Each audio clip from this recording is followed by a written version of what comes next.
어느 작가가 여행을 했습니다. 직장 생활 하다가 이제 한 7박 8일 정도로 여행을 해보기로 한 겁니다. 해외여행을 가서 자기 충전을 하고 새로운 시간을 좀 가져보기로, 내가 내 인생을 어떻게 살아야 될 것인가 고민하면서 여행을 떠났습니다.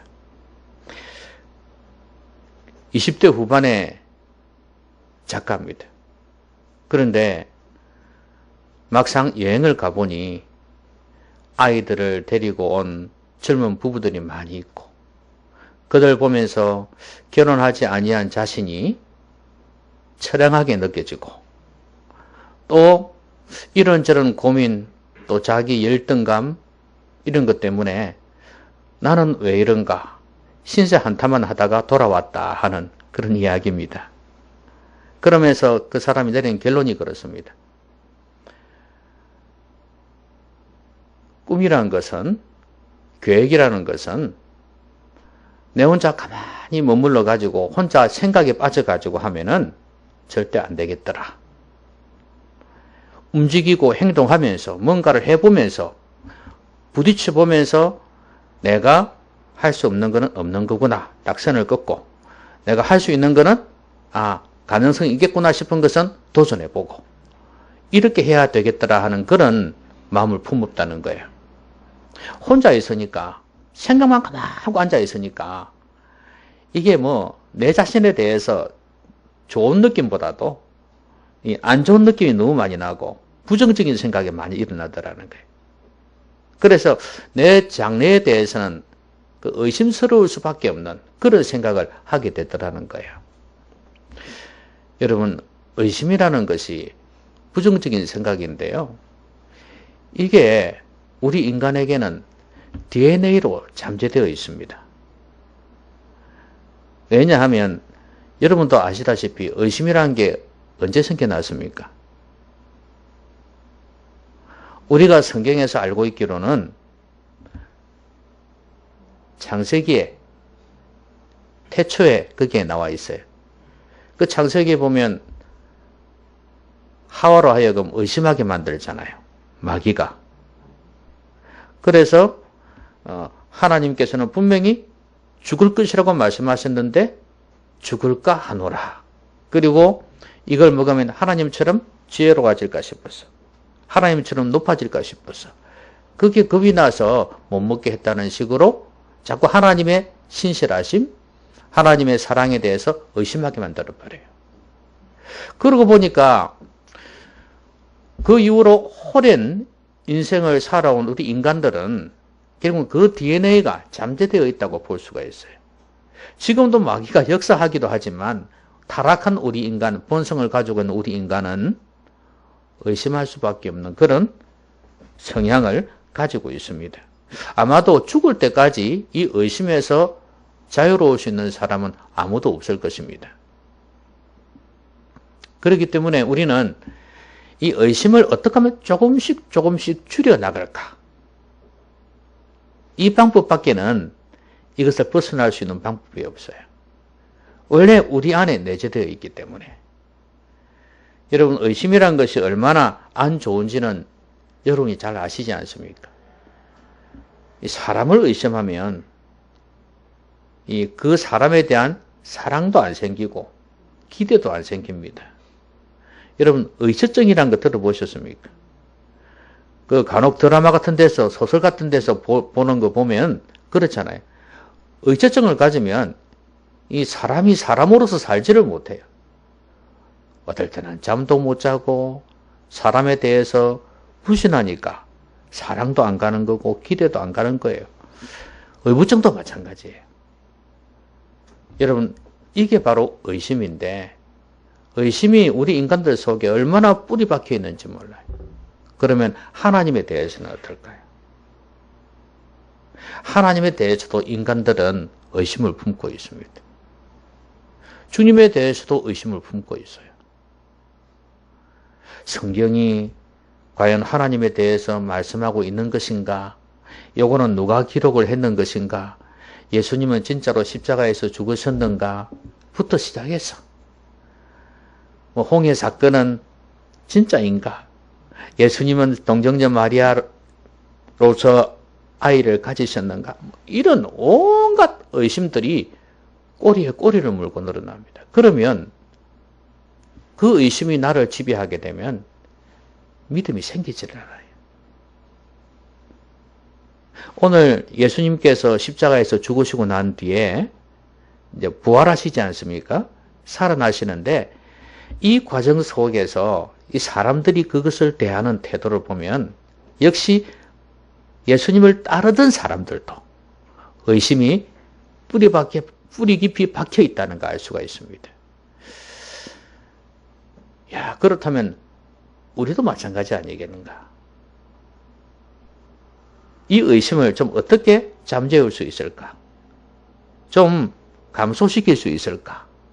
그걸 우리는 고민하지 않을 수 없습니다.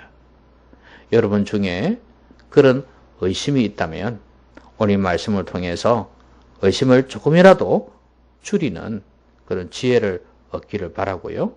더 주님을 굳건히 확실히 믿을 수 있기를 바랍니다.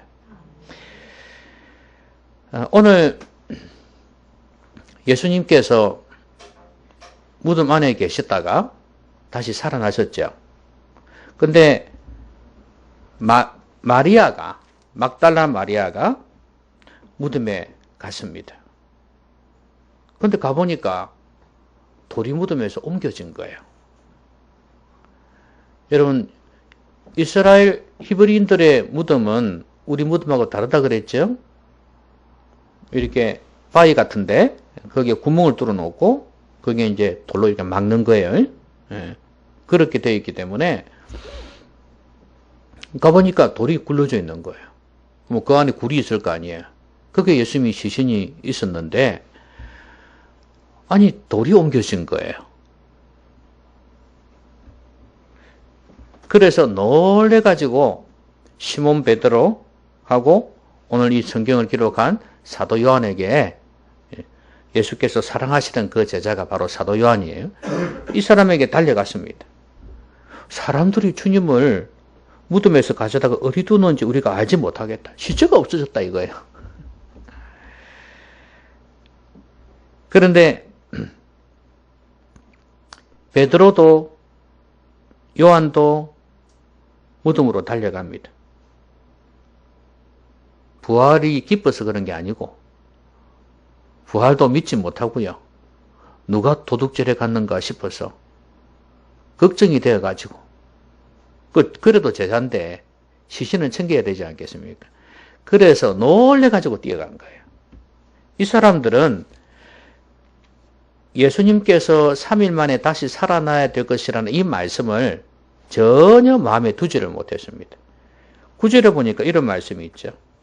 그 8절에 다른 제자도 들어가 보고 믿더라. 이거는 믿더라 이 말은 아 진짜 시체가 없어졌구나 하는 걸 말하는 거지 부활했다는 걸 믿는다는 말이 아니에요. 자 9절에 보면 그들은 성경에 그가 죽은 자 가운데서 다시 살아나야 하리라 하신 말씀을 아직 알지 못하더라. 여러분 알지 못했습니까? 주님께서 말씀 안 하셨나요? 몇 번이고 하셨죠. 몇 번이고 하셨지만 이 사람도 알지 못했다는 것은 못 믿었다는 이야기예요. 지금 예수님께서 없어졌습니다. 시신이 없어졌어요. 죽은 지 사흘 되었습니다. 그러면 들은 말씀이 있잖아요. 죽었다가 3일 만에 다시 살아날 것이라고 말씀하셨으면 아, 이 상황이 지금 그 말씀이구나 이렇게 믿었어야 됐는데 들은 말씀을 전혀 현실에 적용을 못 시키고 있는 거예요. 내 삶의 현장 속에 주님께서 들었던 그 말씀을 적용을 못 시키고 있어요. 연결이 안 되는 거예요. 연결이 안 돼요. 그러니까 믿음이 생기겠습니까? 안 생기지. 그렇게 주님께서 사흘 만에 다시 살아날 것을 말씀하셨다면 아, 지금 이 순간이 바로 그 순간이구나 이렇게 느낌이라도 왔어야 될 거 아니겠습니까? 몇 개는 좀 더 확인해 보더라도 그렇죠? 그래야지 믿음이 생길 건데 전혀 들은 말씀하고 현장하고는 삶의 현장하고는 격리가 되어 있어요. 이러면 믿음의 사람이 될 수가 없어요. 여러분들은 어떻습니까? 여러분들은 많이 듣고 많이 알고 있어요. 근데 그 말씀을 내 삶의 현장에 접목을 못 시켜. 내 삶하고는 아무 상관이 없는 말씀처럼 듣고 있습니다. 여러분 지금 말씀을 들으면서 내 삶이 생각이 나야 돼요. 의심에 대한 말씀을 하면은 내가 무슨 의심을 했을까 벌써 생각이 와야 되는 거예요. 내 삶의 현장으로 말씀을 끌고 가야 되는 거예요. 그러지 아니하면 믿음의 사람이 될 수가 없습니다. 의심만 합니다. 하나님께서 내 삶에 왜 이런 삶을 허락하셨는지를 하나님의 말씀을 통해서 깨닫지를 못하면은 믿음의 사람이 안 되는 겁니다. 주님께서는 사건이 일어나기 전에 이 제자들에게 미리 말씀하신 것처럼 그렇게 말씀하실 수도 있고 사건이 일어나고 난 뒤에 말씀하실 수도 있어요. 사실 주님의 부활은 미리 예견된 말씀이기도 하지만 또 뒤에 내가 이렇게 말씀하지 않더냐 하면서 말씀하신 것도 있어요. 자, 그러니까 우리의 삶에서도 우리의 삶에 여러 가지 다양한 사건들이 일들이 일어나지 않겠습니까? 그때마다 하나님께서 나에게 이렇게 말씀하셨는데 이게 그 말씀이구나. 이렇게 깨달을 수 있어야 된다 그 말이에요. 여러분이 기도의 응답을 받았습니다. 전에 주님께서 너희가 믿고 구하면 너희가 받으리라 그렇게 말씀하셨는데 의심하지 말라 그랬는데 이번에는 진짜로 내 의심 안 하고 진짜 기도했는데 하나님 응답해 주셨단 말이지. 그러면 그 말씀이 그렇게 마음에 다가오더니 그 말씀이구나. 그러면서 이제 어떻게 되겠어요? 뭔가 이루어지면 감사가 터져 나오겠습니까? 역시 주님은 살아계시는구나. 그러면서 어떻게 되겠어요? 믿음이 점점 더 자라게 되는 거예요. 그런데 그것 없이 뭔가 기도했는데 좋은 일이 생겼단 말이에요. 그러면 이 사람의 믿음은 자라지를 못해요. 그때 기분 좋아가지고 하하호 그렇게 하지. 시간 지나면 믿음이 뭐가 없어요. 그러다가 안 좋은 일이 생기면 입이 쭉 나와가지고 하나님 왜 이러시냐고 이렇게 된단 말이에요. 좋은 일이든 안 좋은 일이든 하나님께서 말씀하신 대로 지금 상황이 이루어지고 있다는 것을 확인할 수 있어야 돼요. 안 좋은 일이 생겼을 때 왜 이런 일이 생겼을까? 사람과의 관계 속에서 부딪혀가지고 안 좋은 일이 생겼단 말이죠. 왜 이랬을까? 성경에서 말 조심하라 그랬는데 내가 말을 조심 못했구나. 그래 놓으니 상대방도 나를 기분 나쁘게 생각했구나. 그런 관계가 안 좋아졌구나. 이렇게 하나님의 말씀을 현장에 접목시키란 말이에요. 그걸 다른 말로 이야기하면 하나님은 무소부지하신 하나님이에요. 지금도 내 삶에 곳곳에 살아 계시기 때문에 하나님이 지금도 보고 계신다, 듣고 계신다는 걸 깨닫는다면 달라지지 않겠습니까? 그러니까 좋은 일이든 안 좋은 일이든 하나님의 말씀을 내 삶에 연결시키란 말이에요. 하나님이 지금 내 삶의 현장에 있다는 것을 확신하고 두려워하기도 하고 평안과 위로를 얻기도 하고 그렇게 해야 된단 말이에요.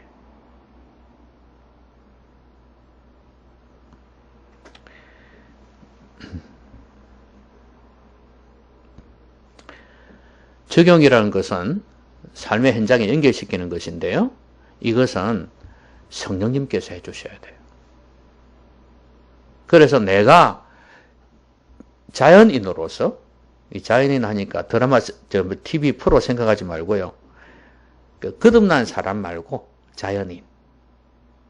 자연인으로서 설교를 들을 때, 말씀을 들을 때, 저건 내하고도 연관이 있는데, 내 삶하고도 연관이 있는데, 이렇게 되어진다면, 그건 하나님의 일반 은총일 겁니다.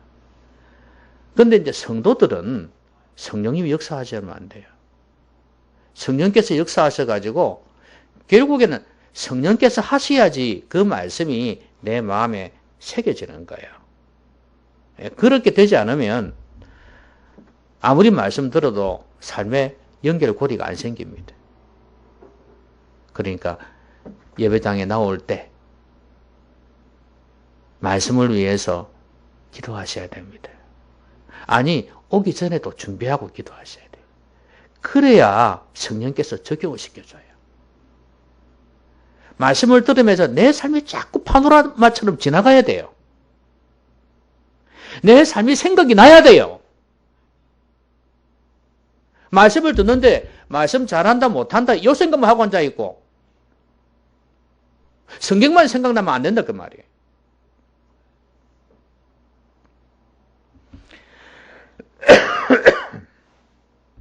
성경을 쓰면서 성경을 읽으면서 묵상하면서 말씀을 들으면서 내 삶이 생각이 나야 되고 내 삶이 계속해서 연결되어져야 된다는 거. 요거 안 되면 믿음도 생기지 아니하고 그 수고들이 헛될 수밖에 없다는 거예요.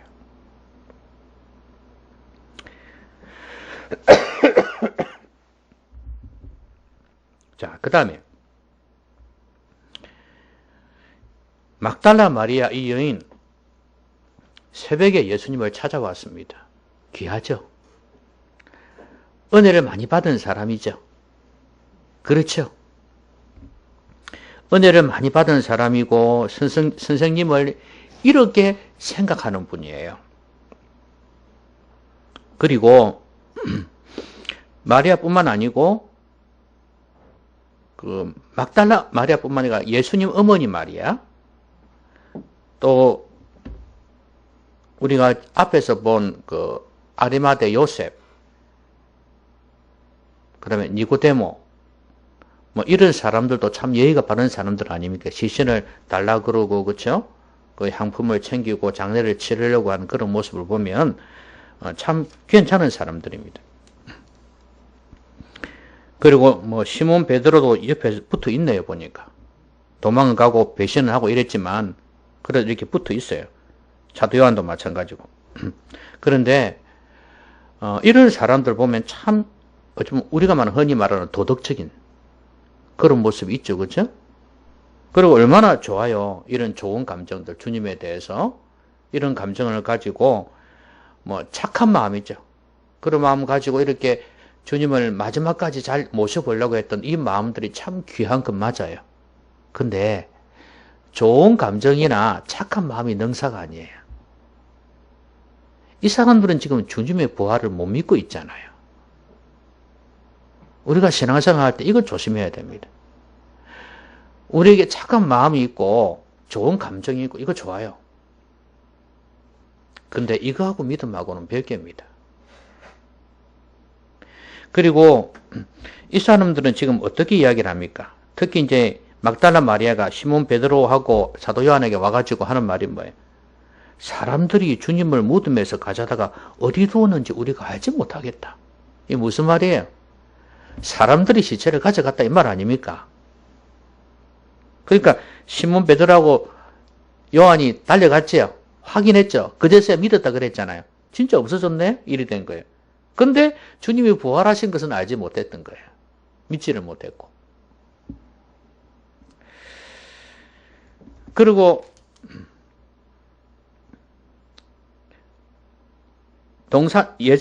천사들이 뒤에 있었죠. 천사들이 두 명이 있었는데, 두 천사가 있었는데, 그들에게도 뭐라 그럽니까? 사람들이 내 주님을 옮겨다가 어디 두었는지 내가 알지 못하겠다. 그리고 예수님이 이제 여자여 어찌하여 울며 누구를 찾느냐 그러니까 동산직인 줄 알고 당신이 옮겼거든 어디 두었는지 내게 이르소서. 지금 계속해서 시몬 베드로 사도 요한한테도 그랬고 그렇죠? 이 사람들도 사도 요한 베드로도 그랬고 그 다음에 천사들한테도 그랬고 심지어 예수님 앞에서도 그랬어요. 사람들이 훔쳐갔다. 이 사람은 확신하고 있죠. 분명히 사람이 훔쳐갔다. 자기 생각이에요. 자기 생각. 그렇죠? 자기 생각이 절대적인 거예요. 분명히 내가 볼 때는 살아날 리가 없어. 지금 생각도 못하고 있는 것 같아요. 그죠? 사다하는 걸 생각도 못하고 있어. 죽었는데 누가 훔쳐갔다. 이게 지금 이 사람의 생각을 지배하고 있어요. 심지어 시몬 베드로와 사도 요한도 마찬가지예요. 맞네. 믿었더라 그 말은 다른 제자도 들어가 보고 믿더라 그 말이 뭐야? 맞네 그 말이에요. 진짜 훔쳐갔네. 이러니까 믿음이 안 생기지. 믿음이 없는 사람의 특징이 이렇단 말이에요. 자기 생각을 절대화시키는 거예요. 예수님에 대한 좋은 감정, 착한 마음, 이거 다 귀하고 좋은 것입니다. 그런데 자신의 생각을 절대화시킨 이것 때문에 주님의 부활을 믿지를 못했습니다.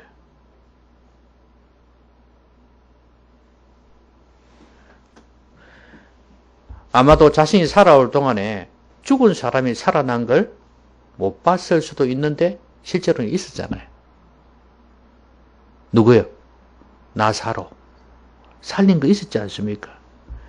그런데도 그는 특수한 경우였다고 생각하는 거죠. 일반적으로는 없었기 때문에 그랬을 수도 있어요. 그건 주님이 살리신 거고 이거는 주님이 죽은 거거든요. 편견, 자신의 경험, 자신의 생각, 자신의 지식, 또 자신이 받은 정보들 이런 거 다 종합해 볼 때 내 생각이 맞다 이거거든요.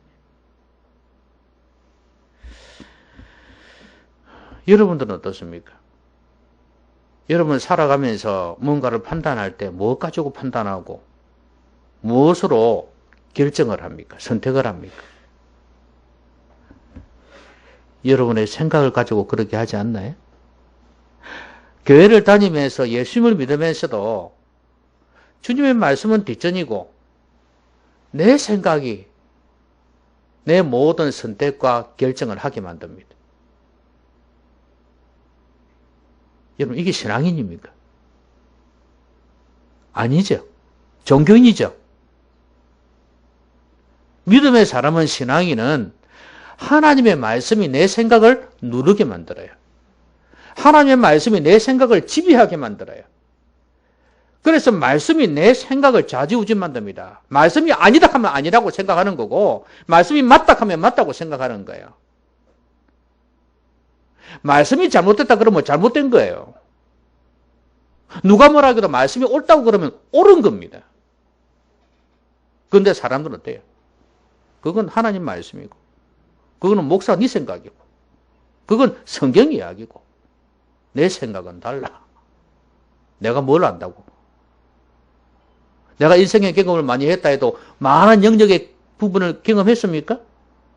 여러분 연세 드신 분들 많이 있지만 인생 경험 많이 했지만 그러나 다른 사람의 다른 상황에 다른 직업의 모든 상황들을 경험하셨습니까? 천만에요.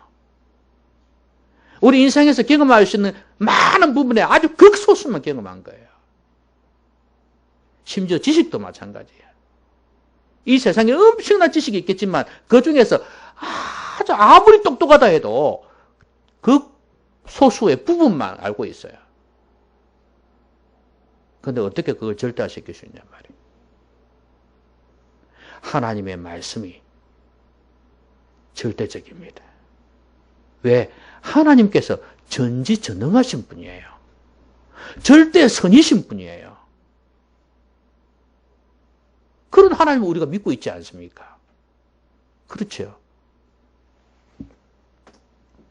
그러니까 이 사람처럼 이 마리아나 시몬 베드로나 사도 요한처럼 내 생각 가지고 내 눈으로 보는 것만 가지고 도둑이 훔쳐갔다. 다른 사람이 훔쳐갔다. 그렇게 말하면 안 된단 말이에요. 말씀을 또 올려야죠.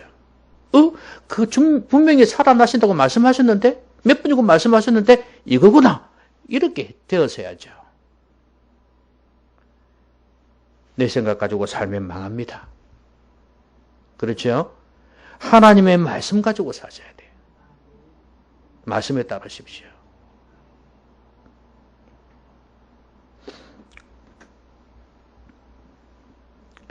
하나님의 능력을 믿는 믿음이요. 하나님의 말씀을 믿는 믿음이에요. 이게 있어야 돼요. 여러분, 인간의 생사화복은 누가 주관합니까? 누가요? 에이, 거짓말. 솔직히 이야기해 보이소. 인간의 생사화복은 누가 주관합니까? 뭐가 주관합니까?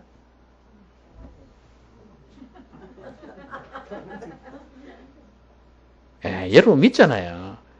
말은 그거는 이런 방송용 언어라는 게 있습니다. 방송할 때 그때는 말을 정화시켜야 되고 예쁘게 해야 돼요. 비속어도 쓰면 안 되고. 그러니까 여러분도 그 교회용 언어였죠. 거기 그렇죠? 인간의 생사복을 주관하시는 분이 누구냐? 하나님. 이거는 예배용 언어. 교회용 언어죠. 여러분의 삶의 현장에서는 뭐예요? 요거.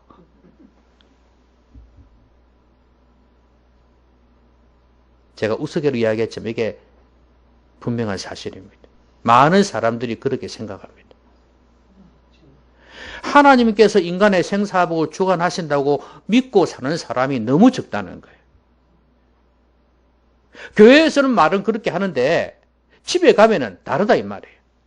요게 최고야, 요게 최고.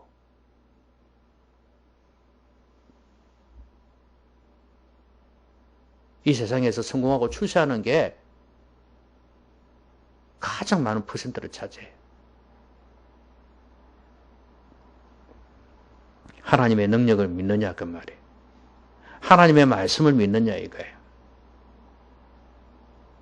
내 생각, 내 경험, 내 지식, 내 판단이 우선시되는 그런 시대를 살고 있습니다. 여러분, 그래서는 믿음의 사람이 될 수가 없어요. 이 제자들처럼, 이 여인들처럼 주님을 의심할 수밖에 없어요. 살아계신 주님을 믿을 수가 없다 그 말입니다.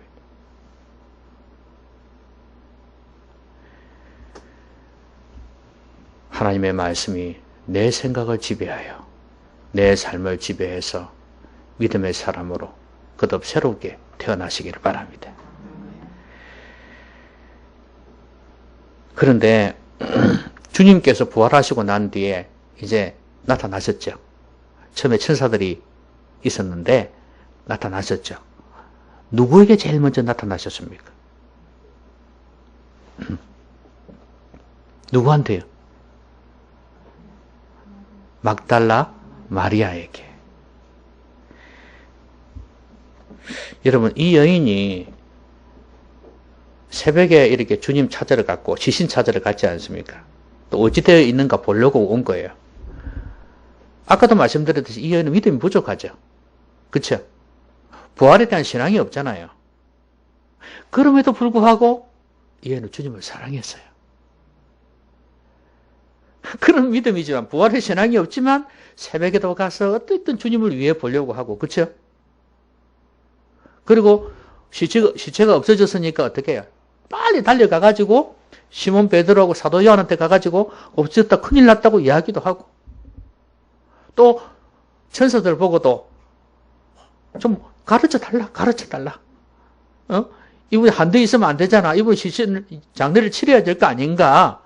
그러면서 이야기를 했고 예수님한테도 심지어 그랬어요. 동산직인 줄 알고. 우리 예수님 그래 안 된다. 장례라도 치러줘야지. 우리 인간적으로 그런 게 있잖아요. 길바닥에서 사람 죽으면 안 된다고 생각하고 장례를 치러줘야 된다고 생각하잖아요.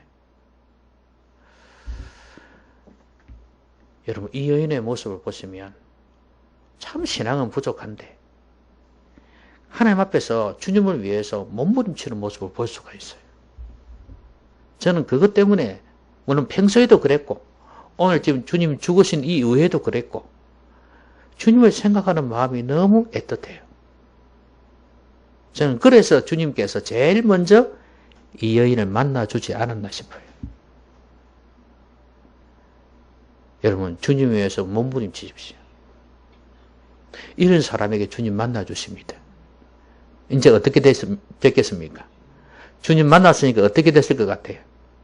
나중에 이제 마리아야 하니까 어디서 많이 듣던 소리인데? 그래서 자세히 보니까 예수님이거든.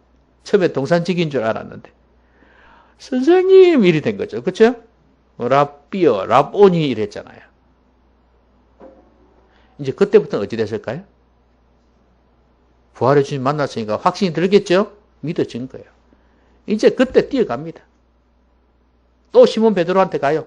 사도 요한한테 가가지고 주님 부활하셨다. 막 전합니다. 어디 거짓말하노? 그러면서 처음에 안 믿었어요. 안 믿었다고 처음에. 엠마오로 가는 두 제자도요. 주님 부활하신 주님 만났잖아요. 그들이 가서 전했는데 처음에 안 믿었거든요. 그런데 이 여인에게 나중에 이제 다 믿게 되죠. 믿게 되는데 와서 확인해보고 말 들어보고 진짜 부활하셨구나.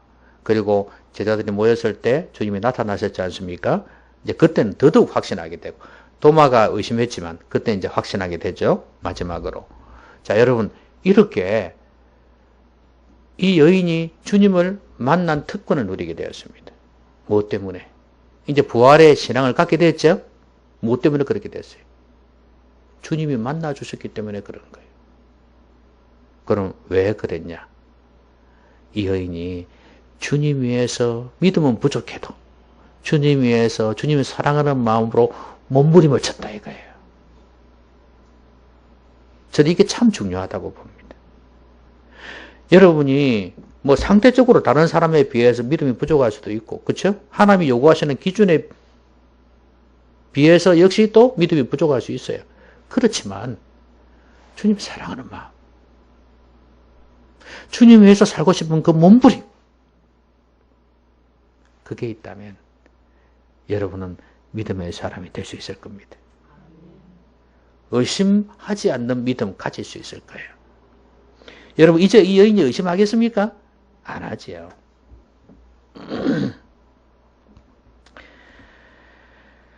이제 이 여인이 주님의 부활을 전하니까 사람들이 이제 믿게 되어지고요. 그리고 인생이 바뀌어지죠. 절망과 실망에 빠져서 도망갔던 이 사람들이, 고기 잡으러 가고 이랬던 사람들이 이제는 확신 가지고 주님을 믿게 됩니다. 이게 얼마나 귀한 일입니까?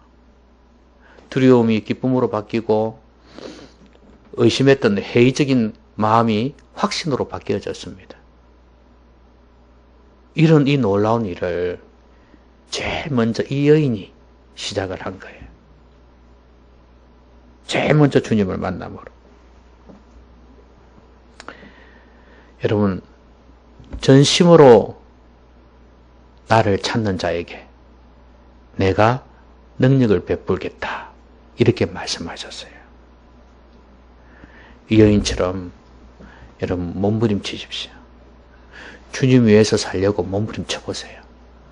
내 믿음 좀 부족해도 주님 사랑하는 마음으로 주님 위해서 살고 싶은 그런 몸부림 그거 한번 쳐보십시오. 주님께서 여러분에게 그 부족했던 그 믿음에 믿음을 더하셔가지고 확신 있는 믿음, 의심하지 않는 믿음 주실 겁니다. 말씀드리겠습니다. 의심은 마귀가 제일 기뻐하는 겁니다. 마귀는 우리가 하나님 못 믿게 만들어요. 그래서 의심은 불신하게 되어지면 어떻게 되겠습니까? 하나님께서 우리에게 주시고자 하는 좋은 것들을 다 빼앗겨버려요. 심지어 천국까지 빼앗겨버려요. 그래서 마귀가 의심하게 만드는 거예요. 여러분들은 의심하는 사람이 되지 마십시오. 확신하는 믿음 있는 사람들이 되셔야 됩니다. 그럼 어떻게 의심을 하지 않고 의심을 줄일 수 있을까요? 먼저 어떻게 하세요? 말씀을 현장하고 삶의 현장하고 전부시켜라. 연결고리를 만들어라. 예? 듣는 말씀, 배우는 말씀, 외우는 말씀 따로따로 놀고 내 삶 따로따로 논다면 믿음의 사람이 될 수가 없어요. 내 삶에서 좋은 일이 생겨도 안 좋은 일이 생겨도 말씀대로 되는구나. 조심해야지. 말씀대로 되는구나. 주님 더 붙들어야지. 이렇게 된단 말이에요. 그리고 아무리 내가 주님에 대한 좋은 감정, 착한 마음 가지고 있어도 중요한 건 뭐예요? 내 생각. 내 생각이 부정적이면 안 돼요. 내가 갖고 있는 경험, 내 지식, 내 가치 이런 것 가지고 판단해가지고 말씀을 제껴두고 그렇게 해서는 믿음의 사람이 될 수가 없습니다. 이 모든 것을 성령께서 말씀이 꽉 지배를 해야지 내가 믿음의 사람이 될 수가 있는 거예요. 여러분, 내 생각 가지고 살면 안 됩니다. 하나님의 말씀이 내 생각, 내 감정을 지배할 수 있어야 됩니다. 하나님께서 그러지 마 하면은 하지 말아야 합니다. 하나님께서 그렇게 해 하면 그렇게 해야 합니다. 내가 하기 싫어도 해야 되고, 내가 하고 싶어도 하지 말라면 하지 말아야 되는 거예요. 그럴 때 믿음의 사람이 돼요. 그리고 주님 위해서 몸부림쳐라. 내 비록 믿음 부족하지만, 연약하지만 주님을 사랑하면 몸부림쳐라. 그러면 주님이 만나주십니다. 그런 확신 가지게 되고 많은 사람을 부활의 주님을 믿는 사람으로 만들 수 있을 거예요. 그 일에 쓰임받을 수 있다고 말이에요. 얼마나 복된 인생입니까? 여러분, 의심하지 않는 믿음으로 이런 복된 삶을 살아가시기를 주님의 이름으로 기원합니다. 기도하십시다. 오늘 말씀 생각하면서 소리내어서 하나님, 저도 이런 믿음의 사람 되게 해주십시오. 기도합시다.